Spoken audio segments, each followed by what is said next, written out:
The Iowa caucus season is entering its final months. Just as many state races for 2020 are heating up. We check on the political pulse in Iowa with Pat Rynard of the iowastartingline.com and Craig Robinson of the iowarepublican.com on this edition of Iowa Press. Funding for Iowa Press was provided by Friends, the Iowa Public Television Foundation, the Associated General Contractors of Iowa, the public's partner in building Iowa's highway, bridge, and municipal utility infrastructure. I'm a dad. I am a mom. I'm a kid. I'm a kid at heart. I'm a banker. I'm an Iowa banker. No matter who you are, there is an Iowa banker who is ready to help you get where you want to go. Iowa Bankers, allowing you to discover the genuine difference of Iowa banks.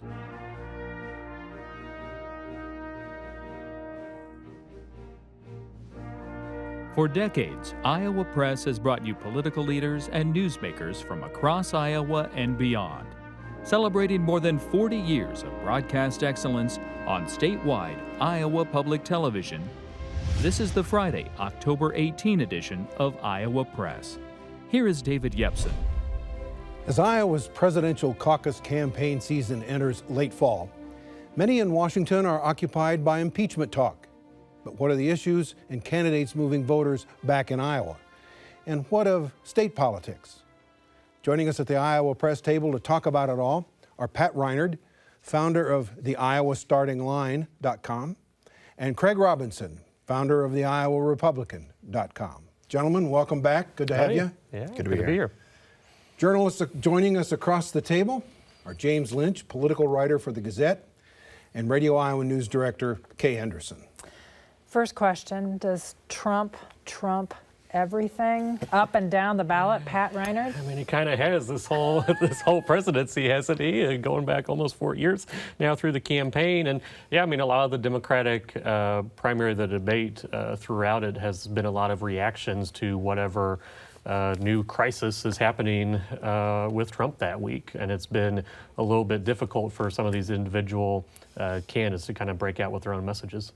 Let's go back, though, in time and remember the cycle in which John Kerry was nominated. Was it that much different when George W. Bush, or has social media sort of changed the dynamic? I think it certainly has, to where, especially a lot of where the Democratic debate is playing out right now is on Twitter.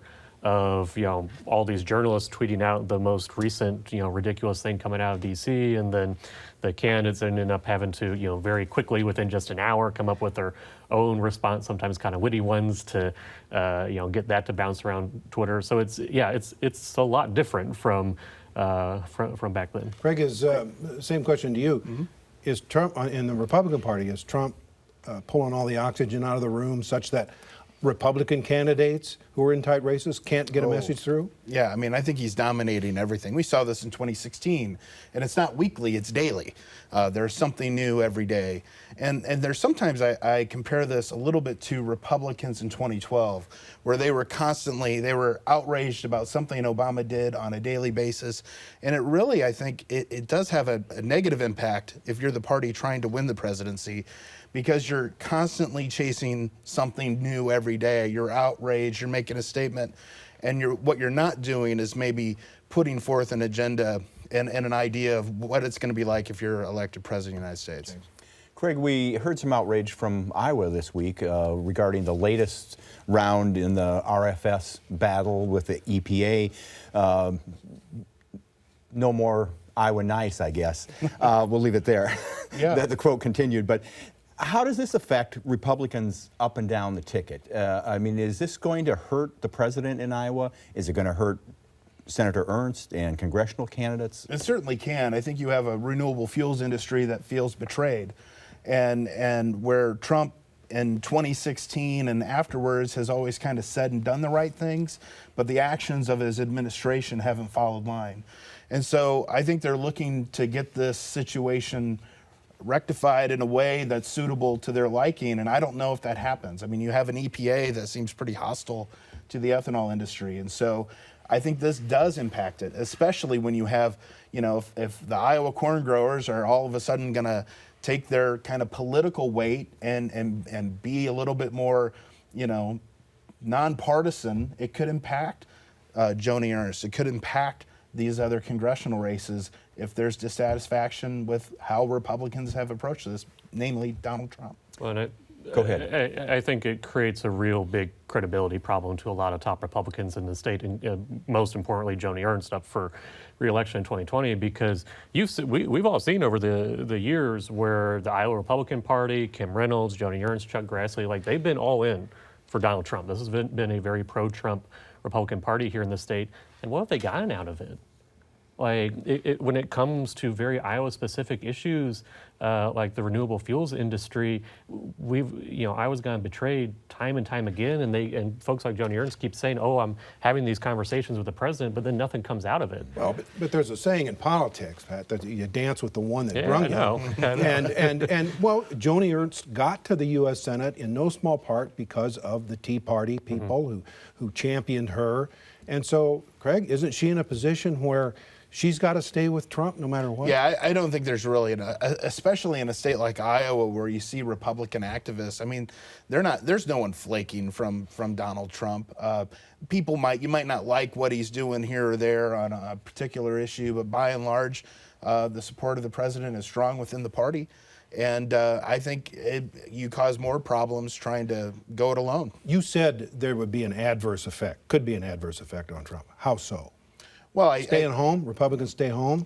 Yeah, look, I think that at some point Trump's going to have to deliver on these trade issues, on ethanol, and on these things. And so he still has some time. But I mean, the clock is ticking. And if we go into the general election and we're still having these issues where, the trade war is still waging and people are going to start voting, that makes me a little nervous. Pat, let's turn to the debate that happened one night this week sometime, 3 hours. Do these debates have an impact? They can be informative to viewers. I don't think that this debate in particular, there's been moments in other ones, but this debate in particular with 12 Democrats up on stage, which was a lot and was very long. I think I remember most of it, but I'm not entirely sure.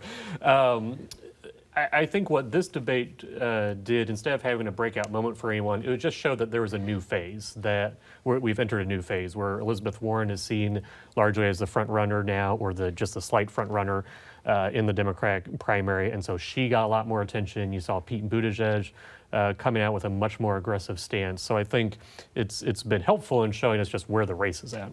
Craig, do all these debates and this Democratic messaging, what sort of effect is that having on Republicans and Republican hopes? I mean, they're taking a pounding every day.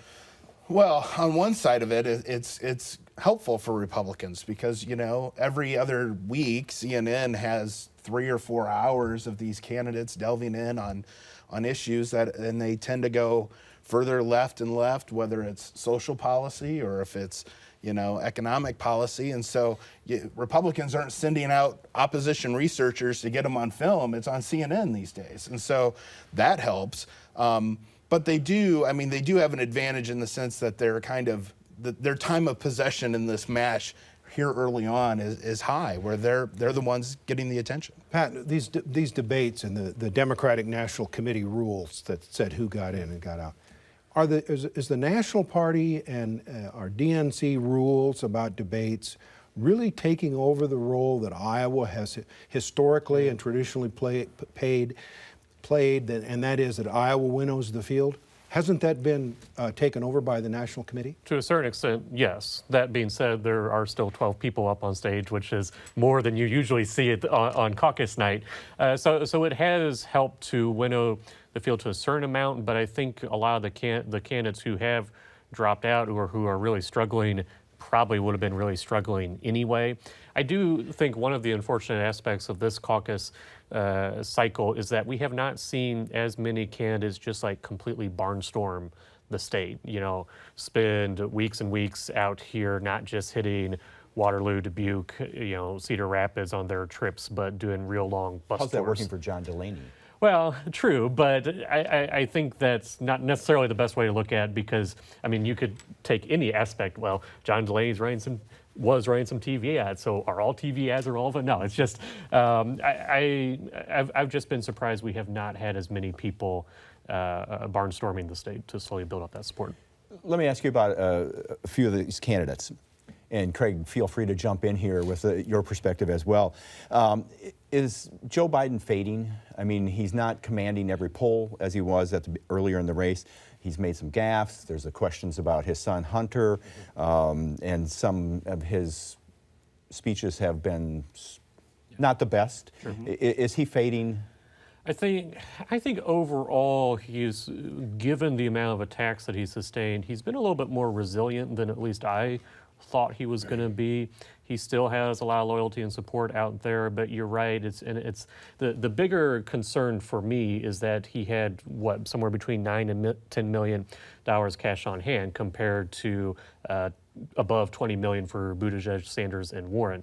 That I think is the most concerning problem. That if he continues to slide in the polls, is he going to have enough money to rebound? Because he's Joe Biden. He's not going to get knocked out by one or two bad early states. I interviewed him on Sunday and asked him if he can lose Iowa and still win the nomination. And he argues he can because of Super Tuesday. Can you get to Super Tuesday if you lose Iowa? I think you can. Yeah, I mean, it depends on where you're at, second or third. And the calendar's not his friend, especially if Elizabeth Warren is the front runner in this race. If Elizabeth Warren wins Iowa, wins New Hampshire, Super Tuesdays, I mean, that could be the end of his campaign. Yeah, but I think it depends on just how many strong contenders remain after the early states. And if it's 3 or 4, then I think that's probably to his advantage. Bernie Sanders was on the debate stage after being hospitalized for a heart attack. Does that hurt him in terms of raising the age issue? And by extension, does that hurt Biden by raising the age issue? I think I have already spoken with some folks around the state who are now a little concerned about their support of Sanders because of those health issues. It has not gotten as much press attention, but people know about it. Overall, though, the age issue has not had a huge impact on the primary so far. One thing voters are not asking these candidates at town hall meetings is they're not asking about impeachment. Does it have any role in the race at all? Not too much, because how different are all of their responses going to be, with the exception of Tom Steyer, who can say, hey, I've been pushing this for 2 years, so it helps shows my judgment. I mean, the way that it is going to have an impact on the race is if we do have these impeachment hearings in, December, and it takes a lot of senators off the trail. Craig, in your party, what impact has impeachment and what's going on in Syria had among rank and file Republicans? You know, I think that I'm not going to say it doesn't matter. What I'm wondering is does it impact Trump's standing in the state moving forward? I mean, I still get out to rural parts of the state, and I think this is still pretty strong Trump country.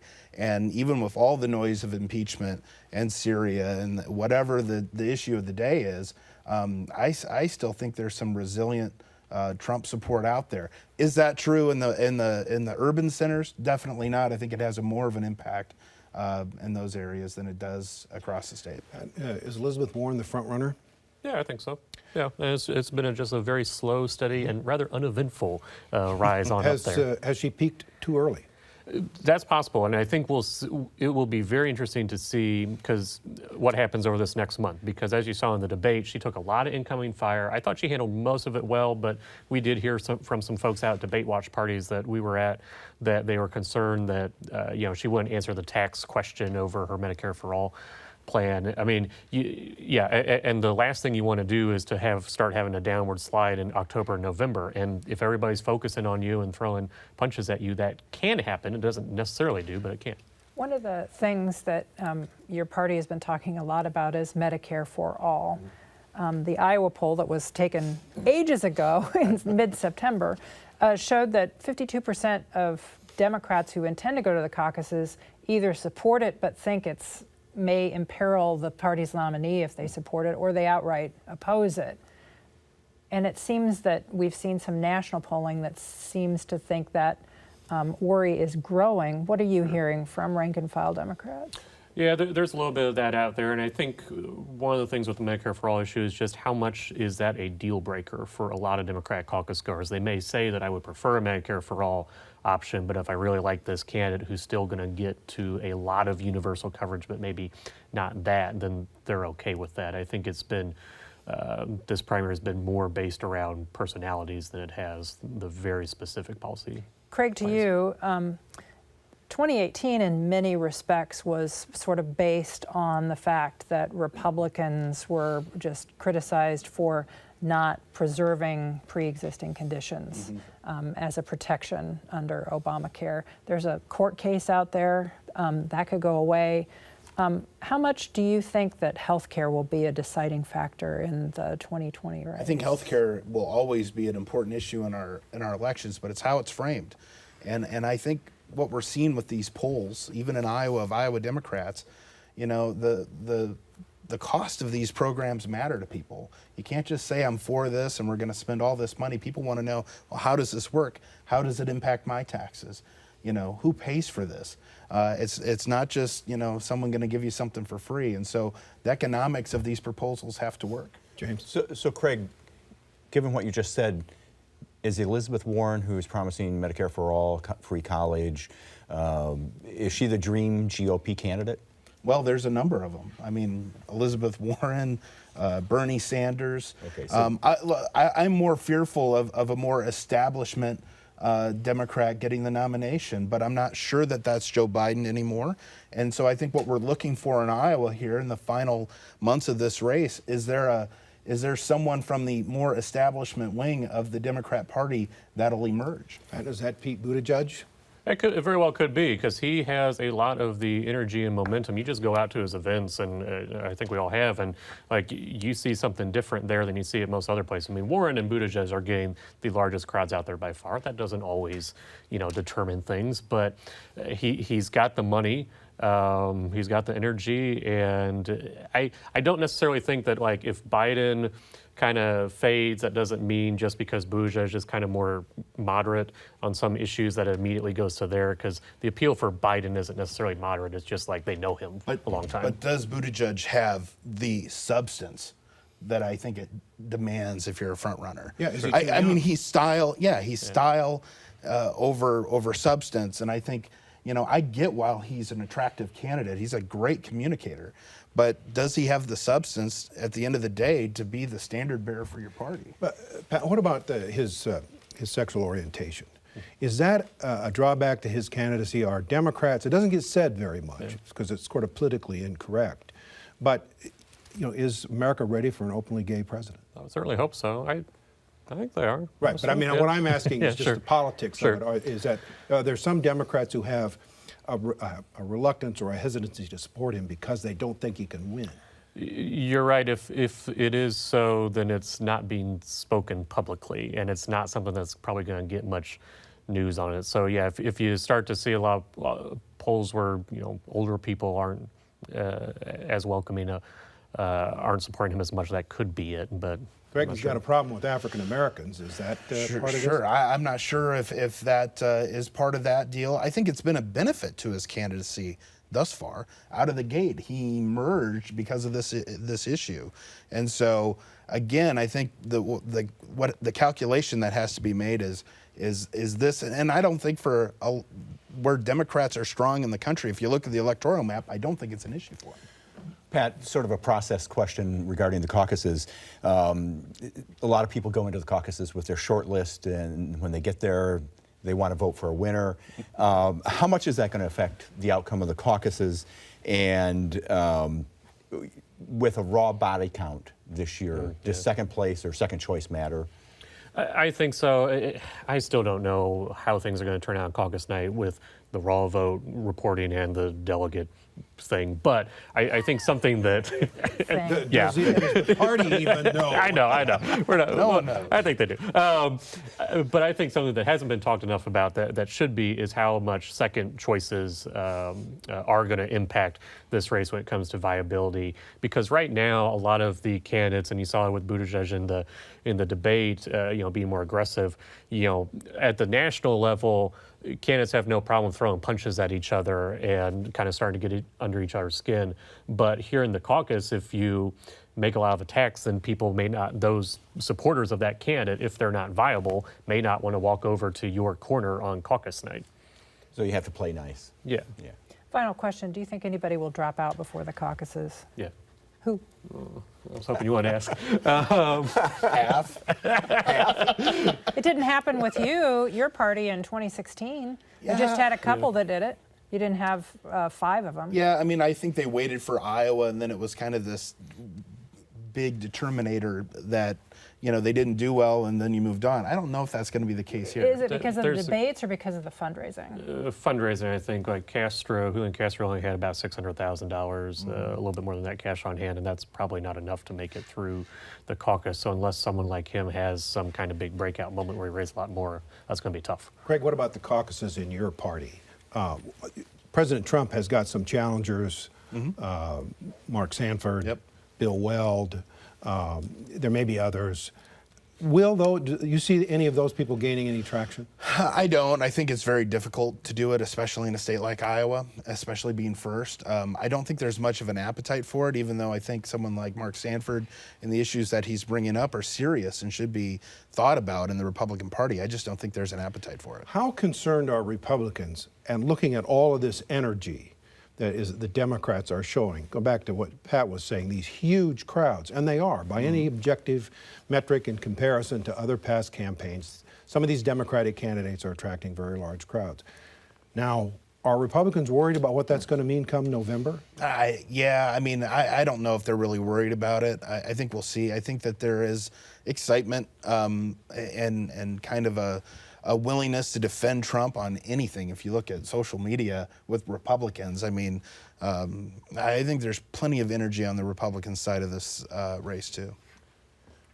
Let me ask you, start with you, Craig, the impact of impeachment on down ballot races, on congressional races. We have Cindy Axne in the third, Abby Finkenauer in the first, freshman congresswomen. Are they going to be hurt whatever they do regarding impeachment? Look, I think these one are of the districts most that Trump interesting carried. things that's going on right now is you would think with this cloud of impeachment going over everyone that it should help people like Finkenauer and Axne. Yet Nancy Pelosi's PAC is spending lots of money running pro-Cindy Axne ads in that district. So I'm kind of confused. And so that's why, again, I think that I don't think the impeachment thing is really settled in yet, and it might not be a big issue come November. Pat? I think where you stand on Trump now is going to have a big impact on how the 2020 race turns out, because man, this president is just imploding in front of our eyes every day. He's not stable, and I just don't see this turning out well for. Isn't going to affect re-election? No, I think it could. I think it could. Okay. Yeah. Pat, what's your answer to the question about the size of these Democratic crowds and whether that can be bottled and canned and saved for the November election? Do you think that will be sustained, could be a factor in some of these congressional races or the Ernst Senate race? Well, they typically do. I mean, that's always been one of my favorite things of being out here in Iowa during the caucus, is that every caucus cycle, you see a lot of new people getting engaged who hadn't been involved in politics before. And then when you get to stick around after, like you see how they become a new generation of volunteers and activists who then go work on congressional campaigns and state rep campaigns. So yeah, the one exception to that was back in 2016, where the acrimony of the Sanders-Clinton split kind of made that a net negative because they were still upset with each other. But I don't think we're seeing that this time. Well, Senator Harkin has told me that the 1984, he won his Senate seat in part because of all the energy he had as a result of the Democratic caucus. We've had some people who just won state legislative seats back in 2018 who got involved because of a caucus campaign. Craig, Senator Ernst told folks at a fundraiser with Vice President Pence that she was the 5th most vulnerable GOP candidate up in Senate races in 2020. What are her vulnerabilities? Well, I think that I think the state she's from. I mean, this is not an easy state to win. This is a targeted state, and Democrats are gonna, I mean, it's not only a presidential race, there's her race, there's congressional races that are targeted. Democrats aren't gonna ever fold up camp and leave. So I think that, you know, she's gonna have to deal with that, and she's gonna have a well-funded challenger. Steve King says that he's no longer vulnerable, and that it's Joni Ernst that everyone should rally behind if they're a part of the Republican Party. What's your analysis on the Steve King primary race? Well, my analysis is that I think Steve King feels confident about his primary challenge, but what Steve King should worry about is his general election challenge. And I think that general election in 2018 is the reason he's vulnerable today. I think people know that he's vulnerable. And so do you want to go, I mean, this guy, he doesn't have campaign staff anymore. He has $40,000 cash on hand. But he's got a poll that says he's way ahead. Yeah, it also says that 40% of the Republicans in his district aren't with him. And that would bother me. Can Schulten, who's running again against him, allegedly if Steve King wins, can he pull it out in a presidential year? In a few seconds. Yes, I think he can. He's already raised $400,000. He's going to raise a lot more money. Thank you both. We're out of time. We'll have you back. Thanks. And we'll be back next week for another edition of Iowa Press when we sit down with Iowa House Speaker-select Pat Grassley, fresh off being picked by his Republican colleagues to serve as Speaker of the House in the Iowa legislative session. That's Iowa Press at our regular time, 7:30 Friday night and noon on Sunday.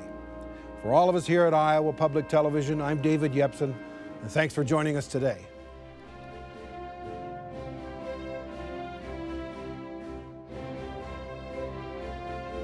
Funding for Iowa Press was provided by Friends, the Iowa Public Television Foundation, the Associated General Contractors of Iowa, the public's partner in building Iowa's highway, bridge, and municipal utility infrastructure. I'm a dad. I am a mom. I'm a kid. I'm a kid at heart. I'm a banker. I'm an Iowa banker. No matter who you are, there is an Iowa banker who is ready to help you get where you want to go. Iowa Bankers, allowing you to discover the genuine difference of Iowa banks.